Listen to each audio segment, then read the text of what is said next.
ఏవండి, మన అబ్బాయి గౌతమ్ గాడు ఎలా బతుకుతాడో ఏంటో. ఏం పని చేయడు, ఏం చేయడు. వాడి పిల్లని ఎలా పోషిస్తాడు? రేపు వాళ్ళకి పిల్లలు పుడితే వాళ్ళని ఎలా పోషిస్తాడు? అందుకే నేను ఒక నిర్ణయం తీసుకున్నాను. ఏం నిర్ణయం తీసుకున్నావే? నాకు చెప్పలేదు. ఏం లేదండి, వాళ్ళిద్దరు భార్యాభర్తల్ని సపరేట్గా ఉండమని చెప్దాం. అలా చెప్తే వాడు కనీసం భార్యని ఎలా పోషించాలి అని ఆలోచిస్తాడు. అప్పటి నుండైనా కనీసం పని చేయడం మొదలు పెడతాడు కదా. అవునులే, అది కూడా నిజమే. రే గౌతమ్, గౌతమ్. ఏమైంది నాన్న పిలుస్తున్నారు? ఏం లేదురా, మేము ముసలి వాళ్ళం అయ్యాం. మేము మిమ్మల్ని పోషించాలంటే ఎక్కడికి వెళ్ళి పోషిస్తాం? మేము ఈ వయసులో ఉంటే మీరు మమ్మల్ని పోషించాలి, కానీ మేమే మిమ్మల్ని పోషించాల్సి వస్తుంది. కాబట్టి నేను ఒక నిర్ణయం తీసుకున్నాను. నువ్వు నీ భార్య ఇద్దరు కలిసి సపరేట్గా ఉండండి. కల్పన, మా అమ్మ నాన్న మనల్ని ఇద్దరిని సపరేట్గా ఉండమని చెప్తున్నారు. రేపటి నుంచి మనం వేరే ఇంట్లో ఉండబోతున్నాం. అలాగేనండి, నేను లగేజ్ సదురుతాను. ఏవండి, కొత్త ఇంటికైతే వచ్చాం, కానీ ఇప్పుడు ఏం వండుకొని ఎలా తింటాము? అదేనే నాకు అర్థం అవ్వడం లేదు. ఏం చేయాలని ఆలోచిస్తున్నాను. సరే కానీ మీ దగ్గర ఎన్ని రూపాయలున్నాయి ప్రస్తుతానికి? ఇప్పుడు డబ్బులెందుకే? ఉన్నది 200 రూపాయలు మాత్రమే. అయితే ఆ డబ్బులతో సరుకులు తీసుకురండి. ఆ, ఉన్న 200 రూపాయలతో ఇప్పుడే సరుకులు తీసుకొస్తే రేపటి నుంచి ఏం తిందాం? అవును కదా, అయితే 100 రూపాయల సరుకులు తీసుకురండి. సరే, వెళ్ళి తీసుకొస్తాను. అవును, నాకు బేరం ఆడడం రాదు. మనం ఇద్దరం కలిసి వెళ్దాం. 100 రూపాయల సరుకులు తీసుకొని వద్దాం. ఈ వంకాయలు ఎన్ని రూపాయలకు కిలో అండి? కేజీ 30 రూపాయలమ్మా. టమాటాలేమో కేజీ 20 రూపాయలు. రెండు తీసుకోండి. ఏంటి, 1 కేజీ వంకాయలకు 30 రూపాయలా? 20 రూపాయలకు ఇవ్వండి. అలా రావమ్మా, తీసుకుంటే తీసుకో, లేకుంటే లేదు. వెళ్ళి ఇక్కడి నుంచి ముందర అడిగి తీసుకోపో. సరే సరేలేండి, ఎందుకంత కోపం? 1 కేజీ వంకాయలు, 1 కేజీ టమాటాలు ఇవ్వండి. ఇవాళకైతే సరుకులు తెచ్చుకొని వంట చేసుకున్నాం. మరి రేపటి పరిస్థితి ఏంటి? అది రేపు ఆలోచిద్దాం లేవే. తిని ప్రశాంతంగా పడుకో. నిన్న 100 రూపాయలే ఉన్నాయి అంటే తిని ప్రశాంతంగా పడుకో అన్నావు. మరి ఇప్పుడు ఏం చేద్దాం? ఈరోజు కూడా మార్కెట్కి వెళ్ళి సరుకులు అయితే తెద్దాం పదా. ఏదైతే అది అవుతుంది. కిలో వంకాయలు ఎంత అండి? కిలో వంకాయలు 40 రూపాయలమ్మా.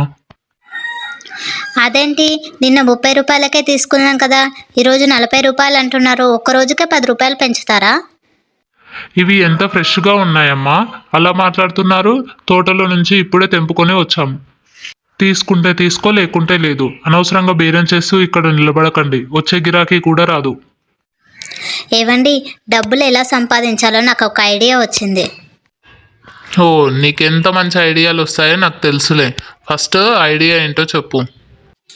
మీరు ఇలా నా ఎగతాళి చేస్తే నేను ఏ ఐడియా చెప్పను, వెళ్ళండి.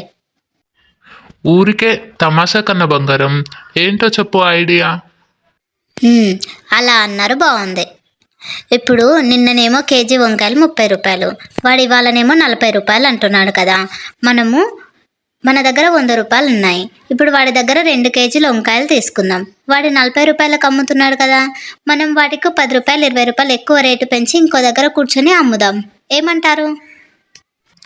వావ్, నేనేమంటాను? నా బంగారం బుర్ర భలే పనిచేస్తుంది. చాలే, వెళ్ళి వంకాయలు తీసుకుందాం పదండి. మాకు 2 కేజీల వంకాయలు ఇవ్వండి. వంకాయలు వంకాయలు వంకాయలే, తాజా తాజా వంకాయలు, రండమ్మా రండి. కేజీ వంకాయలు ఎంతమ్మా? 1 కేజీ వంకాయలు 60 రూపాయలండి. అదేంటి, అక్కడ 40 రూపాయలకే ఇస్తున్నారు కదా. ఇవి తాజా వంకాయలు, ఒక్క పుచ్చు కూడా ఉండదు. ఇప్పుడే చేను నుండి తీసుకొని వస్తున్నాం, ఫ్రెష్గా ఉంటాయి. అందుకే 60 రూపాయలు. మీ ఇష్టం, తీసుకుంటే అక్కడే తీసుకోండి. మంచి వంకాయలు. సరేలేమ్మా, మంచి వంకాయలు అంటున్నావు కదా, 2 కేజీల వంకాయలు ఇవ్వు. చూసారా అండి నా తెలివి? చూసారా ఎన్ని డబ్బులు సంపాదించాము? ఇక మీదట రోజు ఇలాగే అమ్ముదాం. అలా అమ్మకుండా నా దగ్గర ఇంకో మంచి ఐడియా ఉంది, చెప్పాలా? అబ్బా, మీకు ఐడియాలు కూడా వచ్చా? ఒక్కసారి నేను చెప్పే ఐడియా విని ఆ తర్వాత అనొచ్చు కదా. సర్లే, ఐడియా ఏంటో చెప్పు. ఇప్పుడు మనకు డబ్బులు వచ్చాయి కదా, అందులో కొన్ని డబ్బులతో వంకాయ నారు తెచ్చి వంకాయ తోట మనమే పెట్టామనుకో, అప్పుడు మంచిగా అమ్ముకొని బతకొచ్చు. అవునండి, మీ బుర్ర కూడా బాగానే పనిచేస్తుందే. ఏవండి, పిల్లలు ఎలా బ్రతుకుతున్నారో ఏంటో ఒకసారి వెళ్ళి చూసొద్దామా? అదేంటి, నువ్వే కదా వాళ్ళని ఇంట్లో నుంచి వెళ్ళిపోమన్నావు, ఇప్పుడు మళ్ళీ వెళ్ళి చూసొద్దామంటున్నావేంటి? వాళ్ళు బతకడం నేర్చుకోవాలి అని అలా చెప్పాను, అంతేకాని వాళ్ళ మీద ప్రేమ లేక కాదు కదా. సరేలే, రేపెళ్ళి చూసొద్దాం. బాబు, ఈ ఇంట్లో వాళ్ళు ఎక్కడికి వెళ్ళారు? వాళ్ళు రోజు మార్కెట్లో వంకాయలు అమ్ముతారమ్మా, ఈరోజు కూడా మార్కెట్కే వెళ్ళుంటారు. ఏవండి, మనం మార్కెట్కి వెళ్ళి వాళ్ళు కూరగాయలు అమ్ముతున్నారు అంటున్నారు కదా, ఎలా అమ్ముతున్నారో ఒకసారి చూద్దాం పదండి.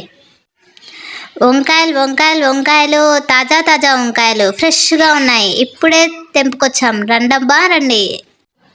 రా బాబు రా, వంకాయలు తీసుకో, ఫ్రెష్గా ఉన్నాయి, 40 రూపాయల కిలో మాత్రమే, ఇప్పుడే పొలం నుండి తీసుకొచ్చాం, తీసుకోండి.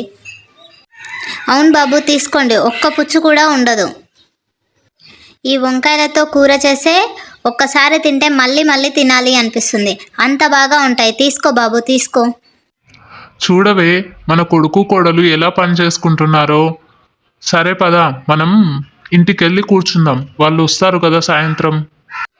అయ్యో, ఎప్పుడొచ్చారత్తమ్మా? కనీసం ఫోన్ అయినా చేయలేదు.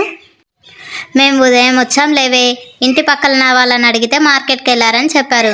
మేము మార్కెట్ కూడా వచ్చాం, మీరు ఎలా పని చేస్తున్నారో చూసాం. ఏంటమ్మా కోడలా, ఎలా ఉన్నారు?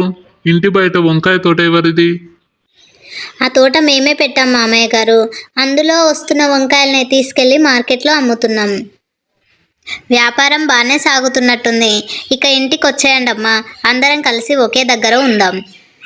ఇంటికేమీ రామమ్మా, ఏమీ అనుకోకు, ఇప్పుడిప్పుడే వ్యాపారం మొదలుపెట్టాం, మంచిగా సాగుతుంది, మధ్యలోనే వదిలిపెడితే ఎలా? అవునత్తయ్య, ఇప్పుడిప్పుడే మెల్లగా బతకడం నేర్చుకుంటున్నాం, మధ్యలోనే ఆపేస్తే ఎలా చెప్పు? మీ అమ్మ అలానే అంటుంది లేరా, వదిలేయండి. సరే, మంచిగా బ్రతకండి, ఇక మేము వెళ్ళొస్తాం. ఏంటండి అలా అన్నారు? వాళ్ళని వదిలేసి రావడం నాకు అస్సలు ఇష్టం లేదు, కనీసం మనమైనా అక్కడే ఉండిపోవాల్సిందే. చూసారా వాడిలో ఎంత మార్పు వచ్చిందో? నేను అప్పుడు ఇంట్లో నుంచి వెళ్ళిపోమన్నాని, ఇప్పుడు మళ్ళీ రమ్మంటే రావడం లేదు. అలా ఎందుకు అనుకుంటావే, వాళ్ళు చెప్పింది కూడా కరెక్టే కదా, వాళ్ళు ఇప్పుడిప్పుడే ఎదగడం మొదలుపెట్టారు, వాళ్ళ ఎదుగుదలను మధ్యలోనే ఆపేస్తే ఎలా? అయినా అప్పుడేమో వాళ్ళు కష్టపడట్లేదని బాధపడ్డావు, ఇప్పుడేమో వాళ్ళు కష్టపడుతుంటే చూడలేకపోతున్నావు.